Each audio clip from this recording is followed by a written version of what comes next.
It's the Opperman Report. Join digital forensic investigator and PI Ed Opperman for an in-depth discussion of conspiracy theories, strategy of New World Order resistance, high-profile court cases in the news, and interviews with expert guests and authors on these topics and more. It's the Opperman Report. And now, here is investigator Ed Opperman. Okay, welcome to the Opperman Report. I'm your host, private investigator Ed Opperman, and this show is brought to you by emailrevealer.com. You can go to emailrevealer.com and get a copy of my book, How to Become a Successful Private Investigator. If you order it from me at emailrevealer.com, you get it autographed. Otherwise, you can pick it up on amazon.com. Also, please check out oppermanreport.com, our members section. The members section is additional content. It's additional shows from what you'll hear on Friday nights live at 5 p.m. Pacific Standard Time, or on Saturday nights 5 p.m. Pacific Standard Time. So the members section is all extra content besides the live shows. And we have all kinds of wonderful stuff in there, too. We have a documents section as well as the shows we do on the members section. For instance, just recently I got a hold of the 23-page letter from Jeffrey Epstein's attorneys when they were trying to negotiate his way out of the child molestation charges, where Gerald Lefcourt, Jeffrey Epstein's attorney, states that Jeffrey Epstein was part of the foundation of the Clinton Foundation, that he helped start it.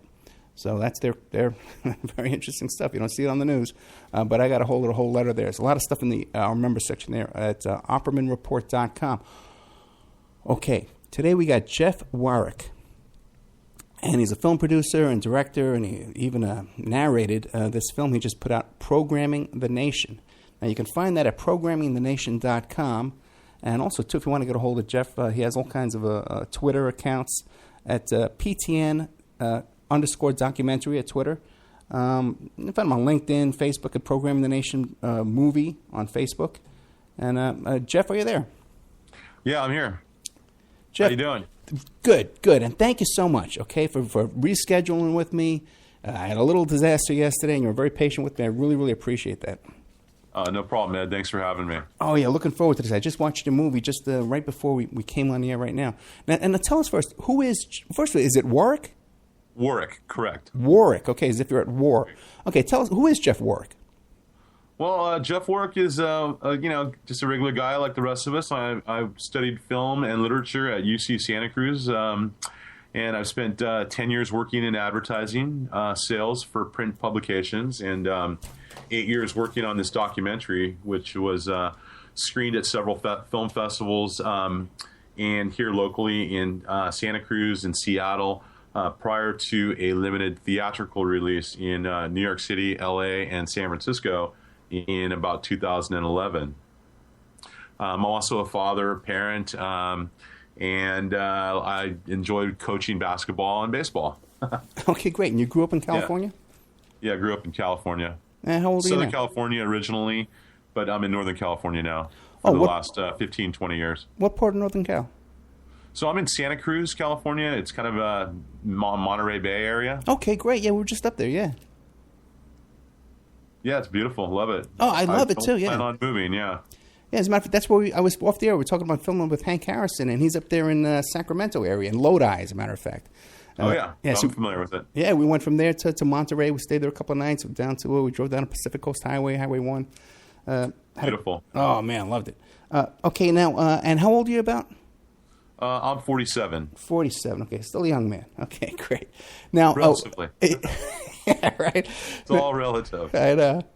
Now, what about, now you said you went to film school, but then you were involved in advertising sales. Is this where you stumbled on this whole thing about the subliminal advertising? Sorta, yeah. It did get me thinking about the topic. To be honest, the topic of subliminal messaging was really first introduced to me when I was just a kid in the late 70s by my dad. He was actually reading a book called Subliminal Seduction, written by an author by the name of Wilson Bryan Key. And, in this book, they claim they were blipping hidden messages during movies in theaters to increase popcorn and soda sales. And I remember this as a kid. It kind of alarmed me. And I also thought, what else might they be capable of tapping into our brains and getting us to do and affecting us. Later, as a teenager in the 80s, the youth pastor at the church I attended often lectured about how subliminal back-to-mass messages in rock music were, guilty of influencing listeners to take drugs, worship Satan, and commit suicide. And I mean, this all scared me as well, and something I believed for many years. So I think it was really after 9/11, definitely a catalyst for me, particularly, the claims that it was an inside job, but also the way in which the Bush administration and the extreme media were kind of beating the drum for war against Iraq. All of this led me to kind of wonder and begin exploring in what ways we're being manipulated on a subconscious level. And then my background in advertising as well, just really a lot of examples in advertising. I'm sure we'll talk about some of those here today. But yeah, all of that kind of, brought me down this journey, I guess you could say. Now, that's interesting. Okay, now what year did this guy, William Brian Keyes, when did his book come out? His book is from the 70s. So I would say 73, right around there. It was an international bestseller, by the way. And he really talked a lot about that alleged experiment in the 50s where James Vickery did this blipping of popcorn and Coke, buy popcorn, drink Coca-Cola in a New Jersey movie theater. And it's kind of got some disinformation in it, I got to be honest, because that story is really kind of an urban legend of subliminal messaging. And it's even questionable whether that experiment ever even happened back in the 50s. But in Wilson Brian Keyes' book, he presented it as fact. And when we actually interviewed him, he's since passed away, unfortunately, but he once again had, claimed this to be a fact that this happened and that it increased sales. And, there's been other studies since then that kind of give it a little more credibility. But, it's kind of fascinating how this urban legend became like this myth.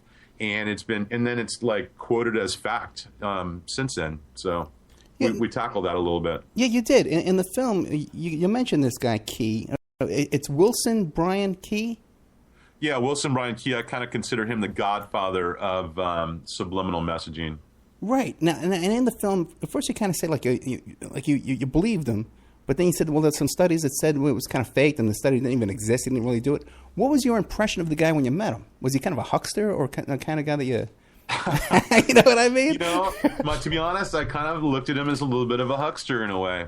And I kind of sought out to... I really wanted to see how much credibility there was with what he was proclaiming. And we spoke with so many people. There's over 20 interviews in the film. And I mean, we're talking about researchers and people that have actually conducted like 50 years of research and studies, like University of Michigan Professor Howard Chevron, another guy up in Seattle. His name is Eldon Taylor. He's written books on this stuff and done a number of experiments himself. So, I mean, there's a lot of validity to what he said, but I think he was really trying to profit off of the that marketing claim that this Vickery guy did in the 50s. And then he kind of went off in the direction of, I don't know if you're familiar with Edward Bernays, who wrote the book Propaganda back in the early, the 20s, I guess you could say, is when it was. Right. And Bernays is, for those that don't know, is Freud's nephew, and had enormous success with motivational research and studies that he did, and working with advertisers to get their messages across to millions of people. So, I don't know if that answers your question, but he was an interesting guy, though, very interesting and really knowledgeable. And then did Keyes stumble on this himself, or you said he took this work from Freud's nephew? That's interesting that he fits into this. Well, yeah, it is interesting. There's a long history of this, and I mean, obviously, motivational research goes back to kind of the turn of the century. I think it was Freud's nephew Bernays that really took this in a whole other direction. Bernays is an interesting study in and of himself, but he kind of took this study and and a little bit of the psychology behind Bernays' work, and he created his book and several books actually. He wrote Subliminal Seduction, which was the big hit, his first book, and then he went on to write a book called what's the name of it? Motivational. The name is I lost it there, but anyway, he's written several other books. Anyway, their names will probably come to me, but that's okay. Yeah. It's interesting though that the key starts off, with this story about the clip of the Coke and the popcorn in the movie theater, right? Yeah. And then you see them talking about the same thing in that TV show Columbo. When I was a kid, this is when I first heard of this from Columbo, And I remember the next day at school, people were asking about this. Hey, teacher, is this real? Does this really happen? Does it work? And I remember us being told that it was somehow outlawed, that they created a law or something, that the advertisers weren't allowed to do this. What's the story behind that? Examples of subliminals in feature films, and and then it's referred to, and we show all kinds of clips in the film from commercials that use this, things like The Simpsons, and just all kinds of pop culture, how the topic continues to come up, countless times again and again in pop culture and in film and television. Columbo is one example of that. There's Fight Club. There's, just so many different examples in Disney animation and things like that where the topic gets brought up. So in terms of Hitchcock is actually alluded to have used such techniques in films like, Spellbound and even Psycho. And then in Apocalypse Now and The Godfather, we show some examples of that in The Exorcist. So a lot of examples in film. One of the more interesting topics, it often gets overlooked, is product placement in film and television. We take a look at that as well, and how it's used and is kind of probably the most successful form of subliminal advertising that is used. They use it in E.T., for example, and that increased Reese's Pieces sales by over 80% or something like that. So without a doubt, it works. And I believe Morgan Spurlock did a documentary. He did Super Size Me, but he also did a documentary on this topic. As far as laws, a lot of people are contrary to what most people think. There's subliminal advertising is not really illegal. We explore in our film. I wondered who had regulation over this. I started by contacting the FCC. They basically declined my request for an interview, but they referred me to a 1974 report in which the commission stated that the use of such techniques were inconsistent with the obligations of a licensee. However, when you think about a policy statements like that, they're really not the same as enforceable rules. So that's kind of where there's a fine line and people get confused. And also, the FCC really has no authority over advertisers. They just the broadcasters that carry their messages, right? Isn't there some kind of a rule, though, where they're not allowed to certain advertising during children's commercials and children's cartoons and children's programming hours? No laws at all whatsoever. Really? I really looked into this thoroughly. And what is interesting, though, is that in 1984, a congressional hearing took place to kind of look into this issue. Apparently, Orwell's book, 1984, kind of predisposed Congress into looking into Orwellian techniques. And of course, subliminal is often thought of as an Orwellian technique. And there had been some complaints which kind of prompted Congress as well. So they had this commission, and the veritable who's who's of the advertising world appeared. They argued, look, subliminal does not work. We don't use it, and we don't use it because it doesn't work. Well, we interviewed, I mentioned Howard Chevron, a University of Michigan professor who studied the effects of subliminal messaging for over 50 years. He actually testified during this hearing in '84. And, he quoted that although it may sound like science fiction, we may be on the threshold of invading the individual's perhaps last stronghold of personal privacy, his own inner thoughts. And so, basically what happened during this hearing is that they concluded that maybe it did have an effect, but not to the extent that it was claimed, and no laws were ever passed, and to this day, there's really no prohibition against subliminal messaging either by advertisers. I contacted it's an organization called the 4A. It's the American Association of Advertising Agencies, which is kind of like a members-only club of ad agencies that kind of include the most proficient and successful persuaders in the world. I was referred to this vice president of public affairs there, who I requested an interview with, and he denied me constantly. But anyway, during one of our trips to New York City, and this is in the film also, we decided to just kind of drop by the Chrysler building where their office is located just to see if I might be able to persuade him. He let us in. Maybe he forgot who I was, I don't know, but he led us up to the 4A lobby, and I thought we were going to be able to have a conversation about subliminal messaging.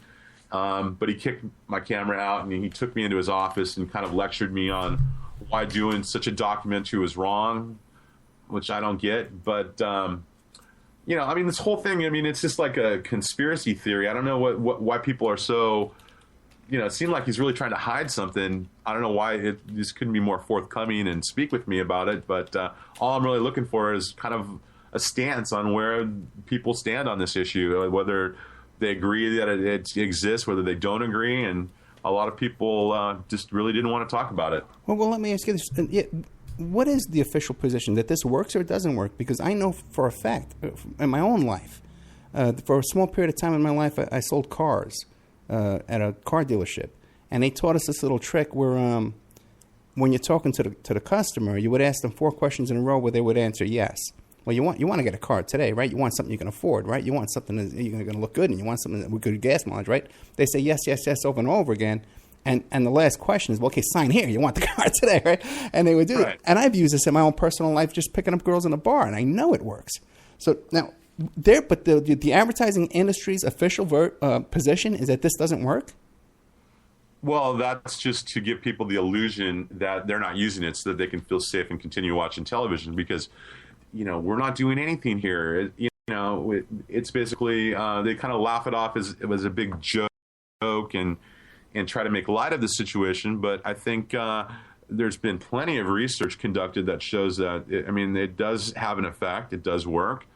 Advertising in general, $70 billion a year was spent in 2015 on TV advertising. Approximately $190 billion total between like billboards, magazines, radio, newspapers, internet, and television advertising. And why? Because obviously it works. And so for people that are maybe on the fence between whether they prefer Coke or Pepsi, if you can sway those people to one side or the other, you're talking about hundreds of thousands of dollars, if not millions, right? So if they can use something that, plants something in there that gets people to sway to their side and it doesn't cost any more money, why wouldn't they do it? And there's been tons of motivational research and, once again, research studies on subliminal itself to find if it has an effect. And there's been lots of concrete proof and evidence. And I'm more than happy to talk about some of the research that's been done on this topic because, they've shown that it definitely has an effect and it definitely can work. Let me ask you this. Now, on the one hand, they want to take this public position that, okay, well, we're not doing it because it doesn't work. We want you to feel safe. But then on the other hand, you give all these examples in your film, Programming the Nation. And by the way, you can get that on iTunes. It's up on Hulu and Amazon.com. And if you go to the website, programmingthenations.com, you can order a DVD. But you went into a lot of effort to show, especially at the beginning, to show. They did a whole episode of Columbo about this. It was on The Simpsons. It was on Sculler and what is that thing? X Factor, right? X-Files. Yeah, X-Files. Right. So now, why on the one hand are they pushing it on our face? Hey, look what exists, But on the other hand, saying it doesn't work when we don't do it. Well, let's differentiate first between advertisers and the programs. The advertisers are really what television exists for, right? Right. So television exists to make money and to sell advertising spots, and they need good television to do that. So the shows themselves talk about a variety of things. I mean, Columbo was a great show in its time, right? They talked about all kinds of things. Well, in one episode, they brought up subliminal messaging, and Columbo actually, uses it to catch the bad guy in the end. So that's all part of, the urban legend, and it plays really well into the narrative of that film. Like you mentioned, it's been in the X-Files. There's an episode that kind of focused on subliminal techniques, and that's because it's cool. It's interesting. People find it, part of that urban legend conspiracy theory realm. So, but as far as advertisers go, they definitely want to distance themselves from this because, advertising itself is often seen as kind of deceptive to begin with. But then when you start adding that, look, we're trying to motivate you subconsciously as well.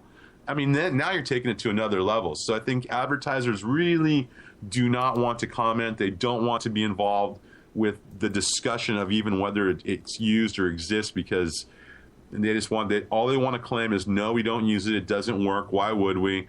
And that's pretty much all they'll tell you. Now, you mentioned earlier, and there's a pretty decent-sized segment in the film about like the backwards masking in the Beatles and in rock music. You mentioned how your youth pastor used to warn you about that. What did you conclude on that? Do you believe it does exist or that it doesn't exist? Well, this is all part of the history, and like myself, I mean, many of us have heard the stories of the bands like Beatles and Led Zeppelin having subliminal messages contained in their music. I just thought it would be more fun, and really important to include this topic in our film. So we actually spoke with people like Rolling Stone senior editor David Frick, Mark Mothersbaugh of the band Devo, Jeff Tate of the band Queensryche, and Andy Johns. He was the original sound engineer who helped record Led Zeppelin 2, 3, 4, and part of Physical Graffiti.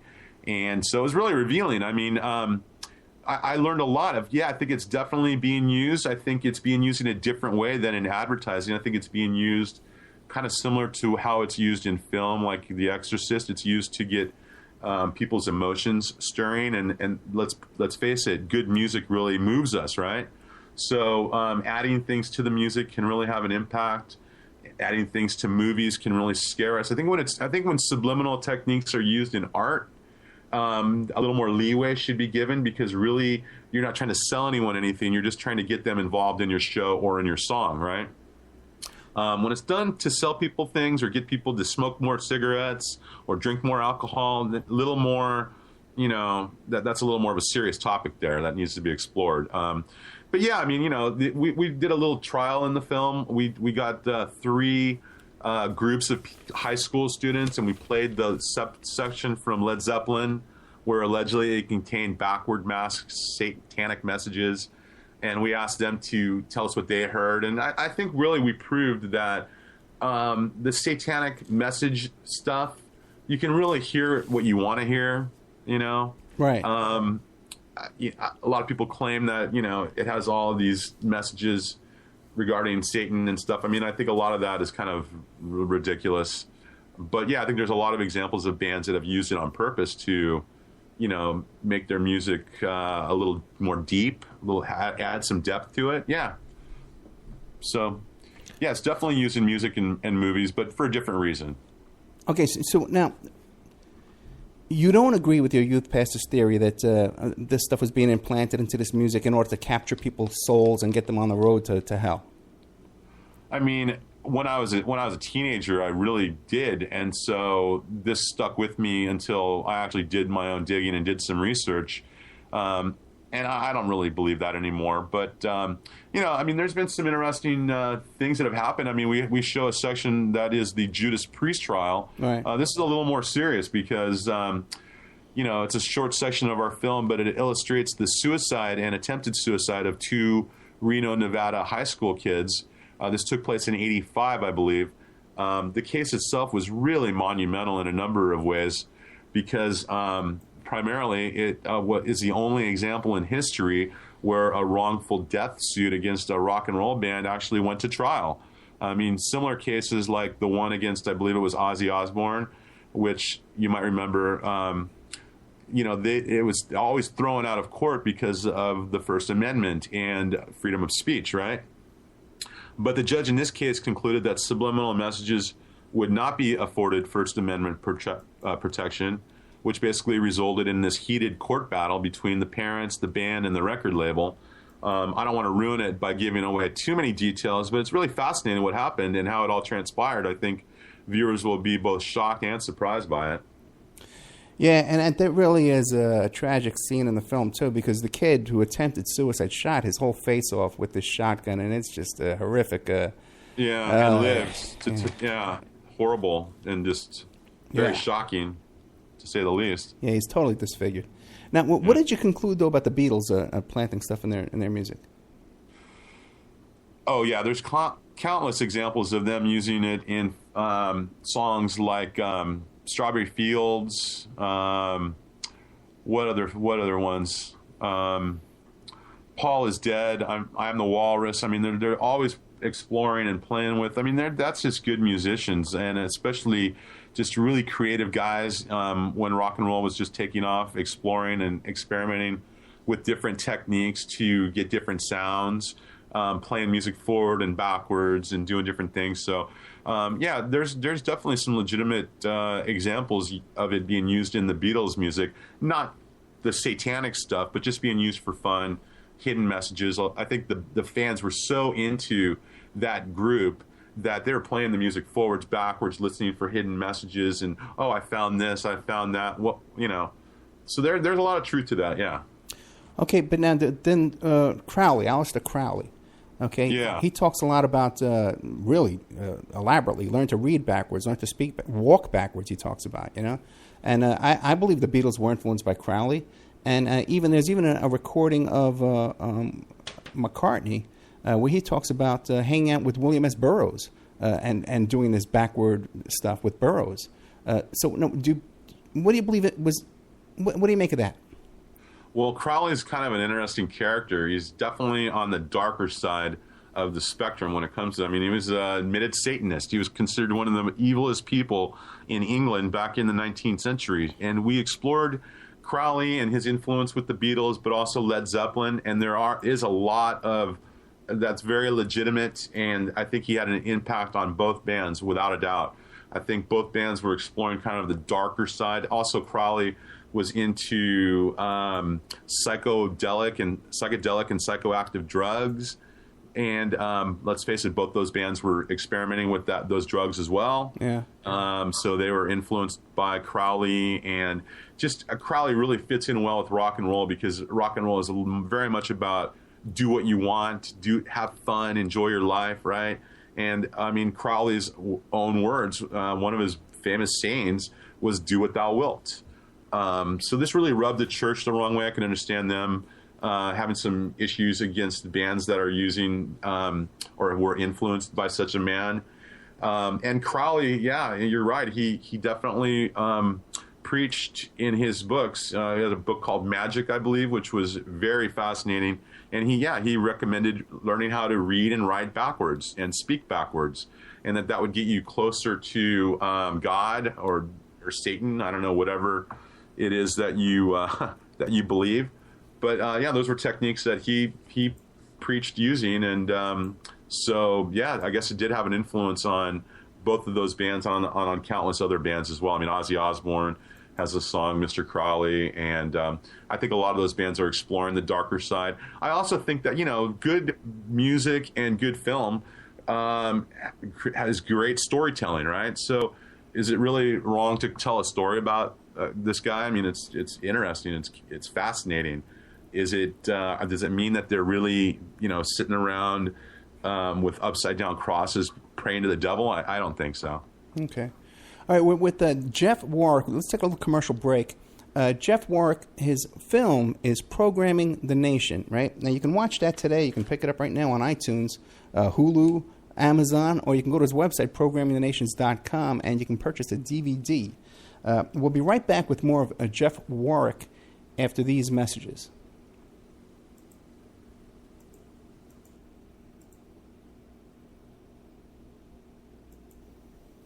This is your host, private investigator Ed Opperman. And if you're enjoying this show right now, there's more. You can get more. You can go to the Ed Opperman YouTube channel, and you could subscribe there. And we have archives of all of our past shows for over the past 3 years, about 200, 300 shows. You can also go to the Opperman Report Spreaker channel, and you could follow us there. Again, a ton of shows, about 300 shows on there. And whenever we do an impromptu show, an emergency type broadcast that we do during the week occasionally, you'll get an email notifying you of breaking news and spontaneous broadcasts that we may do during the week. You can also go to oppermanreport.com and become a member. If you become a member, you help support the free archives on Spreaker and YouTube, and you help support the free shows on Friday evening and on Saturday evening. Each of these shows, Friday evening and Saturday evening, are carried for free on 7 internet stations, okay? So you help support that, but also, too, at OppermanReport.com in the members section, we have exclusive content. Shows that are recorded during the week that are only available to members. So please check out OppermanReport.com and help support the show. The son of a Polish immigrant who grew up in a Brooklyn tenement, Bernie Sanders. He went to public schools, then college, where the work of his life began, fighting injustice and inequality, speaking truth to power. Bernie moved to Vermont, won election and praise as one of America's best mayors. In Congress, Bernie stood up for working families and for principle, opposing the Iraq War, supporting veterans. Now he's taking on Wall Street and a corrupt political system that holds up a rigged economy. Bernie's campaign is funded by over 1 million small contributions from people like you. He's fighting for living wages, equal pay, and tuition-free public colleges. Bernie Sanders. People are sick and tired of establishment politics, and they want real change. Bernie Sanders, husband, father, grandfather, an honest leader, building a movement with you to give us a future to believe in. I'm Bernie Sanders, candidate for president, and I approve this message. Paid for by Bernie 2016. Check out strawmanmusic.com. Sean Duff is our webmaster here at the Opperman Report, and he's a very talented musician. He's part of a band called Strawman. They're based up there in Canada. Don't hold that against them. These are like-minded folks. If you like the shows you hear on the Opperman Report, you'll like the music that they have over at strawmanmusic.com. Enough is enough. Wall Street's greed and illegal behavior drove this country into the worst economic downturn since the 1930s. And then, after getting a huge taxpayer bailout because they were too big to fail, it turns out that 3 out of the 4 largest banks are bigger today than they were before we bailed them out. That's crazy. I'm Bernie Sanders. My plan: break up the big banks who are strangling our economy and make them pay their fair share of taxes. Then we can invest in the middle class, expand Social Security, and provide universal college education. I'll rein in Wall Street behavior so they can't crash our economy again. Will they like me? No. Will they begin to play by the rules if I'm president? You better believe it. I'm Bernie Sanders, Democratic candidate for president, and I approve this message. Paid for by Bernie 2016. You know, you can get a copy of my book, How to Succeed as a Private Investigator, if you go to my website, emailrevealer.com. Now, this is a limited edition book, okay? And you can get a signed copy of this book, and it'll be personally autographed to you or whoever you want to give the book to as a gift. Once you have my signature on that book, you can copy the signature and put it on checks and pass them all over the world. Emailrevealer.com. Get a copy of my book, How to Succeed as a Private Investigator. He's fought injustice and inequality his whole life. Bernie Sanders. As a college student, he was arrested for challenging segregated housing. Bernie marched with Dr. King and thousands of others for civil rights. In Congress, Bernie stood up for working families on health care and jobs. Now he's taking on Wall Street banks and a corrupt political system that keeps in place a rigged economy. Bernie Sanders, a reformer who believes in ending racial profiling and mass incarceration so the justice system works for everyone. Bernie Sanders, There is no president who will fight harder to end institutional racism and reform our broken criminal justice system. Bernie Sanders, an honest leader building a movement with you to give us a future to believe in. I'm Bernie Sanders, candidate for president, and I approve this message. Paid for by Bernie 2016. Okay, welcome back to the Opperman Report. I'm your host, private investigator Ed Opperman. This show is brought to you by emailrevealer.com. And don't forget the Opperman Report members section. We're here today with Jeff Warrick, who is a filmmaker behind Programming the Nation. Now, you can pick up that film on iTunes, Hulu, Amazon, and DVD at programmingthenation.com. You can get a DVD sent to you. But I'm going to have a link to the Amazon download at oppermanreport.com in the bookstore and also on the blog as well. So now, Jeff, are you there? Yeah, I'm here. How you doing? Good. Now, I'm going to ask you a question I've never asked anybody before. Okay, we've talked about the audio, the backwards and stuff, the subliminal stuff. But now there's a significant portion of your film involves Disney, right? So, Jeff, what about the penises? Okay, there seems to be penises everywhere. You know. Yeah, there does seem to be. And what's going on with Disney, I really have no idea. I thought it's funny, too, to be honest. There was actually a 60 Minutes episode, probably back in the 80s. I think Michael Eisner was still the president of Disney. Right. But they interviewed him, and I show a clip from that in the film.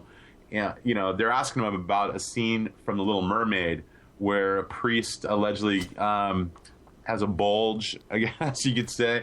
They show it in slow motion. They ask him, okay, what is that? What is that?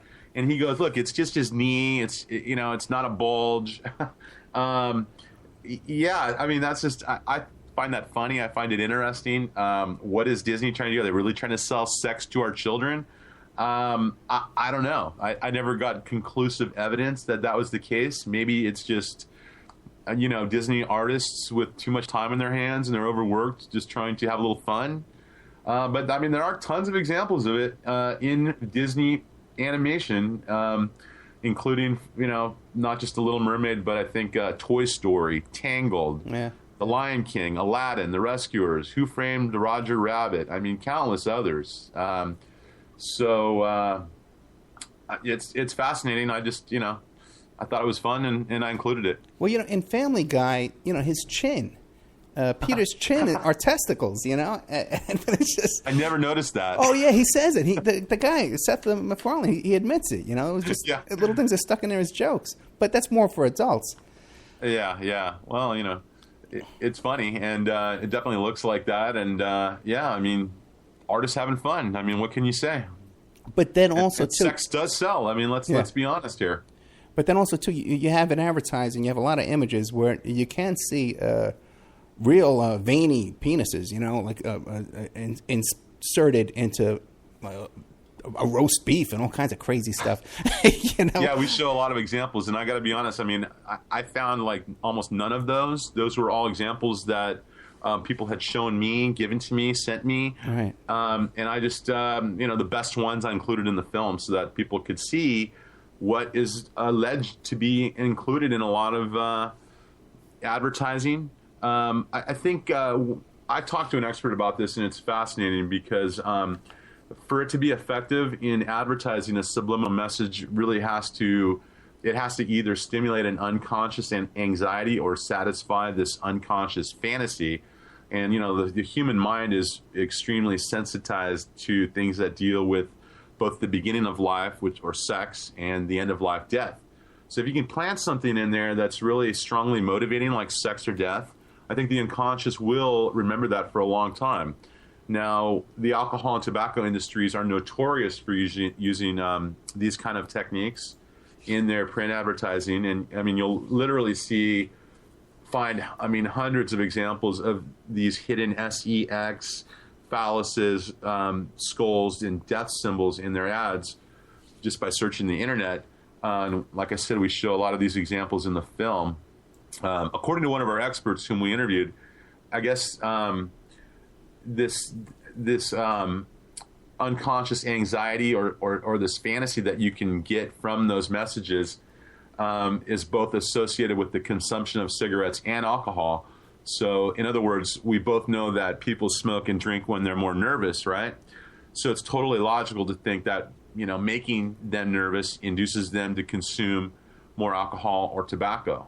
So if you think of it being used in those ways, I mean, that's pretty sinister and definitely something that's questionable. I mean, those two industries, alcohol and tobacco, both dealing with very addictive substances to begin with, and then to push people to consume more of them, I think is pretty, unbelievable.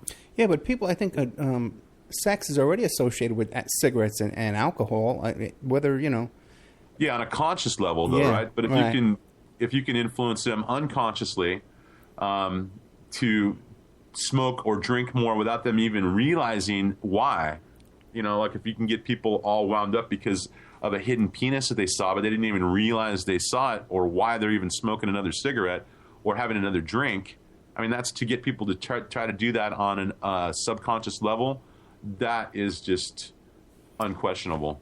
Tell us about the guy from Devo, and because it seems like he's a cool guy. It seems like you got along with him, and he was very open with you. Does he feel this is working or not? Well, yeah, I think he definitely does feel it's working. The interesting thing about Mark Mothersbaugh is that he's also the founder of Mutato Musica in L.A. They've literally composed musical ad jingles for dozens of clients, including big names like Microsoft, Nike, 7-Up, and McDonald's. They are also responsible for over 100 original scores in film and television and video games as well. Okay. Including like Happy Gilmore and The Sims. I don't know if people remember The Sims video games. But my interview with him for the film was kind of a smoking gun for me in a lot of ways. I mean, he actually admitted that in a Hawaiian Punch commercial, he inserted a little message, "Sugar is bad for you," hidden. It just went down just below the level where, you could really hear it. But if you're listening for it and know what to listen for, you can hear it. And he was like, I played this to the ad executives from Hawaiian Punch, and he said, I didn't really like the taste of the Hawaiian Punch. It was too sweet for me, which is why he kind of put "Sugar is bad for you" in there. But they're all listening to it his jingle going, yeah, that's Hawaiian Punch, yeah. Just getting into it. And he, he can hear it. He goes, yeah, I can hear it. Sugar is bad for you. They never heard it. And it went out nationally and was seen by millions of people all across the country. So, what was his motivation for that, though? Because to warn people that sugar was bad, or that people knowing it was bad for them would want to do it more? I think he's just playing. He's an artist, once again, playing with the techniques. But I think he kind of had a dilemma, kind of a dichotomy of dealing with advertising. I mean, on one hand, he wanted to be a respectable musician, but now he's doing ad jingles. So I think he had mixed feelings about doing this. Gotcha. And profiting off of his music, maybe. And he admitted to doing this with a long list of other commercials that he worked on, including like Levi's commercial, I believe. He mentioned something like, "This is the uniform of the WAD," which everyone, he's like, everyone's wearing blue jeans now, so I guess it must have worked. I mean, what does that even mean, uniform of the WAD? What does that mean? Well, I think it's just a reference to Devo and the music and stuff. I don't know exactly what it's referring to, but I guess the uniform of like mass people. Working man. Was his way. Yeah, there you go. I wasn't sure what he meant, like a wad in your pants, a bulge in your pants. I don't know what he was going for with that. It could have been, a sexual reference like that. I mean, he's an interesting, quirky kind of guy, very fun to speak with. But yeah, he's very forthcoming with, I did it in all of these things. And he mentioned that he said, I'm sure that if I can put subliminal messages in commercials, that advertising agencies must have a much easier time and can probably do it in much bigger ways than I can, so. Yeah, I really got to encourage people to check this out, Programming the Nation, because there's a lot of little nuggets in there. And Jeff worked on this thing for 8 years. There's a lot of really cool little nuggets. And the scenes with this guy from Devo and this other guy that I'm calling like the huckster Key, and William Bryan Key. There's like all really cool stuff in there that I think the audience will appreciate. Now, like anything else, we find a tool here that, we're onto something. We're able to get people to go and drink Hawaiian Punch or wear these jeans. The military comes involved, right? Now, what came first? The military thought this up first, or they picked it up through the studies of the advertising industry? That is a really good question, Ed. I mean, which came first? I would probably guess that the advertisers were playing with it first. But, let's talk about psychological operations here for a minute. PSYOPS is short for, and it's basically these special operations units within the U.S. Army. And their main goal is to basically influence a target audience and to induce specific emotions, motives, objective reasoning, and ultimately behavior. So how do they do this? Well, I mean, in the 50s and 60s, it mainly consisted of things like leaflet dropping, and but now with technology, it's moved considerably away from that. And the emphasis today is really more on kind of perception management, projecting the image of the military that you want. One example of where it was really used, and this was in our own country, was Waco, Texas. And I show a clip from that as well. There's a section in the film. And during the standoff in Waco, at the Branch Davidian complex in 93, I believe it was, it lasted 51 days. And we know the FBI tried all kinds of things during the siege, including, sleep deprivation techniques on David Koresh and his followers. And they had these all-night broadcasts, which included recordings of like jet planes, rock music, and even Tibetan monastery chanting, and also the screams of rabbits being slaughtered. I mean, what is that? So this is all considered kind of subliminal in a way, because it's having an effect on the listeners without them really realizing what effect it's having. But I mean, the FBI was warned. They were warned that this could heighten matters, and they decided to take the risk. And it's reported that they were also delivering other information. We know that the FBI enlisted the help of a Russian scientist by the name of, I think his name was Igor Smirnov, who had been researching the ability to phone subliminal messages into the head for many years. And they met in Arlington, Virginia, to request the use of his technology to end the siege. So, really? Yeah, I mean, this is just crazy. And their plan was to pipe the voice of God into the head of Koresh in order to convince him to turn himself in.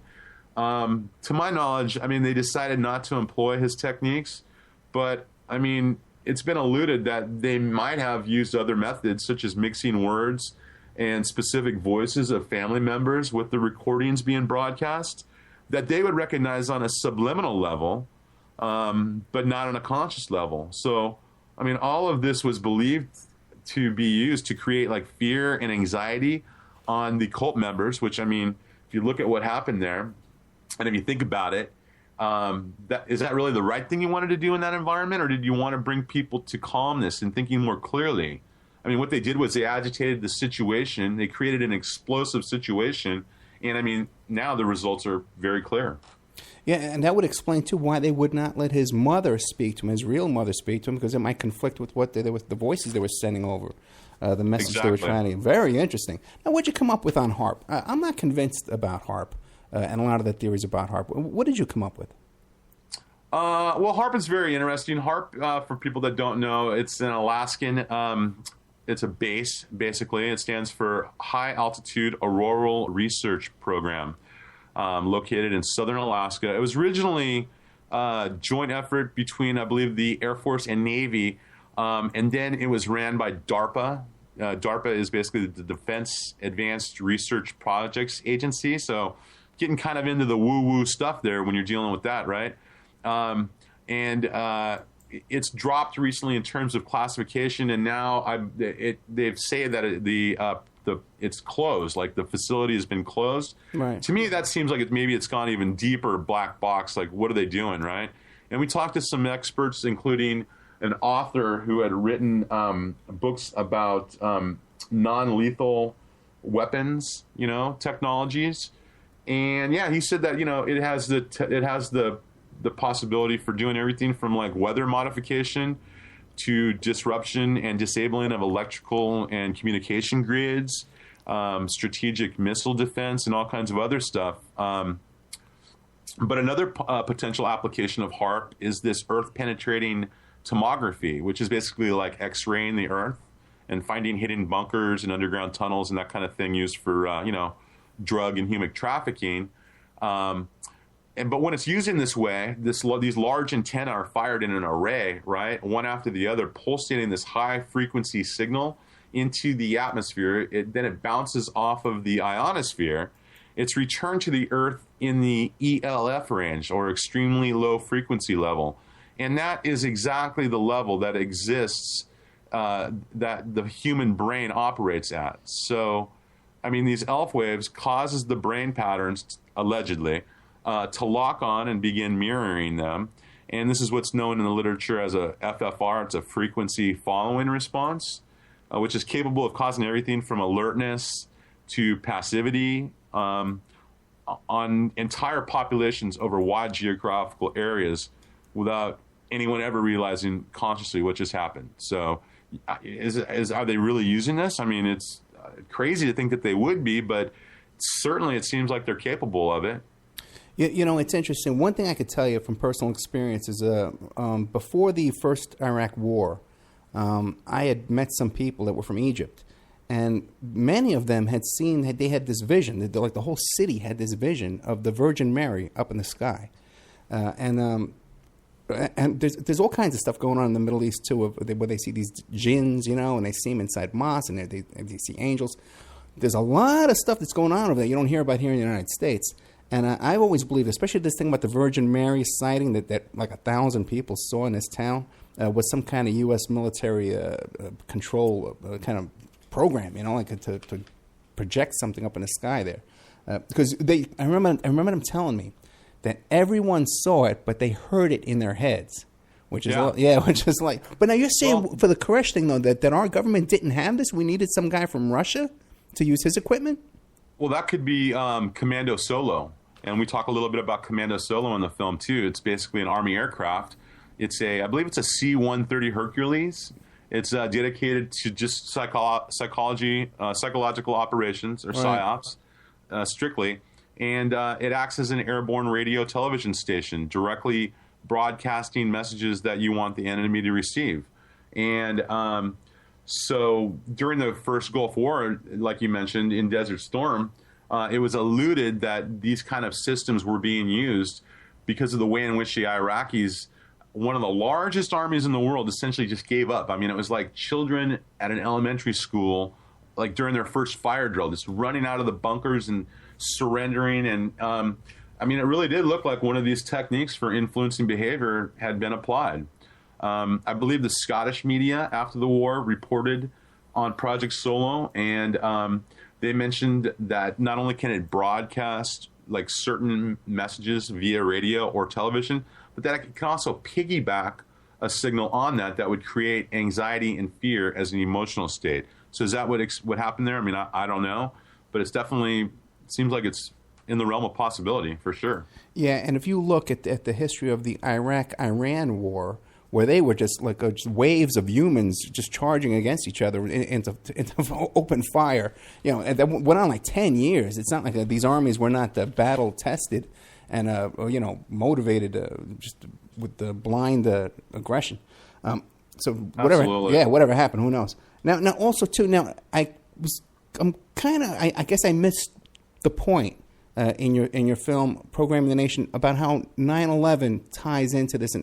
And once again, you said this is what inspired you. So now I guess you came to the belief first that 9/11 was an inside job, and then it brought you to this research? Well, I wasn't convinced that 9/11 was necessarily an inside job, although now I am, Right. to be honest. But at the time, I think it was just, along with the book that my dad had read, the pastor at my church, having worked in advertising, and then just this beating of the drum for war by the media and by Bush's administration, I really just felt like we were being pushed. And I did not want to go to war, did not believe that Iraq was a direct threat to us. I thought we had no business going in there. I felt like, but the population was really being pushed and moved. And I mean, we found that there was no weapons of mass destruction, and that Saddam Hussein had nothing to do with 9/11 or harboring terrorists or anything like that. I think it was ridiculous. But yeah, 9/11 influenced me that way.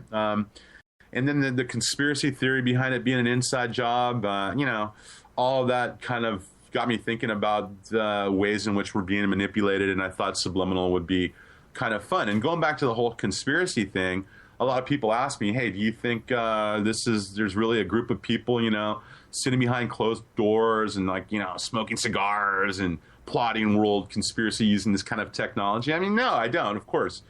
But on the other hand, when you look at the vast majority of the mass media, including, almost everything we see and read and hear comes from just a handful of global conglomerates, Viacom, Time Warner, Murdoch's News Corp, Disney, Sony, and GE, and they all work in conjunction with one another, and they all share boards of directors in the same way that we're trying to, in my film, expand on this traditional notion of subliminal. I think we have to expand our notion of what is a conspiracy.